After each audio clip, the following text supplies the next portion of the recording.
Maswerteng hapon po mga ka-STL. Narito na po ang resulta ng STL Pangasinan para sa araw na to, 2nd draw, December 29, 2024.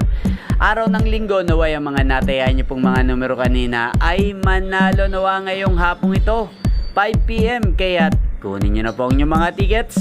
Narito na po ang resulta. Ang mga numerong nanalo sa STL Pangasinan ngayong hapong ito, December 29, 2024. 5 PM, second draw result 13 at 36 in exact order. Sa lahat po ng tumaya kanina sa STL Pangasinan para second draw ng 13 at 36, congrats po sa inyo, panalo po kayo. At ngayong hapong ito sa STL Pangasinan, atin pong i-shoutout ang walang sawang sumusuporta at nanonood sa aking mga video dito sa channel na to. Walang iba kundi si Kuya Jerwin ng Pangasinan. Shoutout po sa iyo, Kuya Jerwin.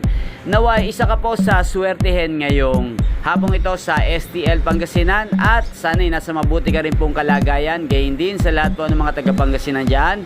Shoutout po sa inyo. Inyo pong napanood ang resulta ng STL Pangasinan sa channel na to, Roderick Hernandez TV. Maraming salamat po sa patuloy nyo pong panonood at pagsuporta sa aking channel. Huwag pong kalimutang mag-subscribe. Thank you for watching. Magkita-kita pong muli tayo mamayang 8:45 PM dito po sa channel na to. Merry Christmas po sa ating lahat at Happy New Year. Thank you for watching.